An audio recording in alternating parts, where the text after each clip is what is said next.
ओम शांति।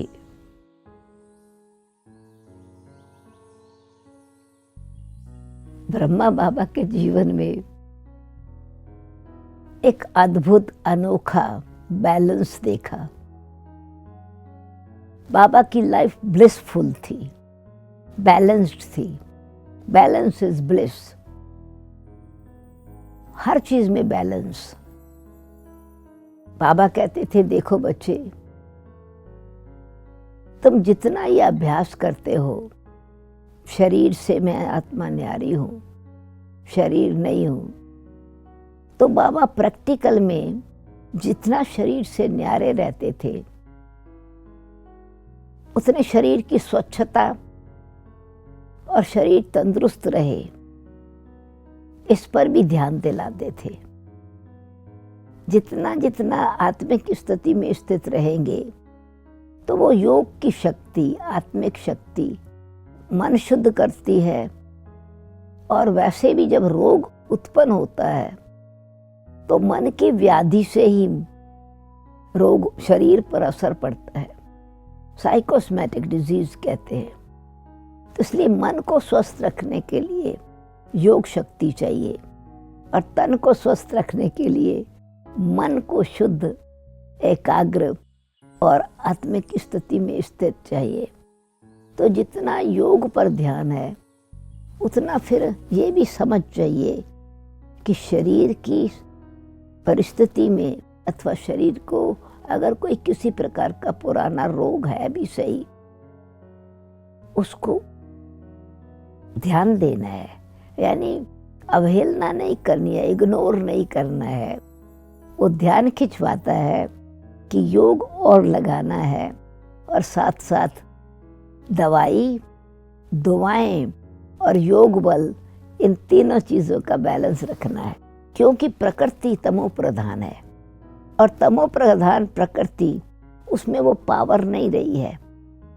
परंतु फिर भी जितनी प्रकृति के साधन हैं, उसमें स्वच्छता और ध्यान लेकर किसी भी प्रकार की जो भी मेडिसिन हो, वो कभी बाबा ये भी कहते थे कि कोई एलोपैथिक की मेडिसिन लेते हैं, नेचुरोपैथिक की मेडिसिन है, आयुर्वेदिक की रीति से अपनी बॉडी पर ध्यान देते हैं। तो प्रकृति से रोग आया है, तो प्रकृति के साधन ही तो ठीक करेंगे। तो इसलिए दवाई इम्पोर्टेंट है। दूसरी बात, दुआएं भी बहुत मदद करती हैं। जैसा हमारा विचार, व्यवहार और स्नेह संबंध दूसरी आत्माओं से होता है, तो जब ऐसी प्रकार की कोई कठिनाई आती है शरीर की, तो सबके साथ अगर स्नेह संबंध है और हर एक के साथ ठीक निभाया हुआ है, तो उनकी शुभ भावनाएं भी काम करती हैं। सिर्फ कार्ड पर लिख देने की बात नहीं है, गेट वेल सून, परंतु इतना रूहानियत का संबंध सुख देने का में रहे। तो जब आपको कोई दुख या रोग आए, तो दूसरी आत्माएं आपको अपनी मन की भावनाओं से वो सुख का संदेश, गेट वेल का संदेश योग युक्त स्थिति में देवे। इसलिए बाबा कहते थे, कोई समझो बहुत बीमार भी है, तो आप उनको सकाश दो। बेचारा बीमार है, हालत बहुत खराब है, ऐसा कह के वातावरण खराब करना नहीं। और या कोई बहुत बीमार है, आप बड़े कमज़ोर लग रहे हो, क्या हो गया आपको, तो और ही उनको बीमारी की कॉन्शियस नहीं, परंतु उनकी जो विशेषता की स्मृति उनको दिलाते हुए। और आप भी ज़्यादा वर्णन नहीं करो, ये रोग हो गया, डॉक्टर ने दवाई ठीक नहीं दी, तो दोष नहीं दो किसी बात पर। ये समझना है, बेशक आप योगी हो। कोई कहते थे, बाबा हम योगी हैं, हम योगियों के पर रोग क्यों हुआ? बाबा ने कहा, अनेक जन्मों के कर्म के हिसाब किताब होते हैं। तो योग की शक्ति और बढ़ानी है, तो परमात्म शक्ति से भी आत्माओं को वो दुआएं मिलती हैं। इसीलिए खान पान की भी शुद्धि रखनी है। बहुत ऐसा भी नहीं, बैलेंस है फिर। तो जैसे शरीर का ध्यान, वैसे योग पर भी ध्यान। ऐसे ही खान पान, बाहर का तामसिक भोजन वो दुख देता है, वो भी शरीर पर इफेक्ट करता है, मन पर भी इफेक्ट पड़ता है। जैसा अन्न वैसा मन। तो अन्न को शुद्ध भी बना के खाना है और योग युक्त होकर के पका के परमात्मा को भोग लगा करके खाना है। तो परंतु ना बहुत ऐसा जिससे कर्म इंद्रियां अधीन हो जावें, और ना ऐसा कि आप पूरी रीति से आपको संतुष्टि ना रहे, ना बहुत ऊंचा ना बहुत नीचा।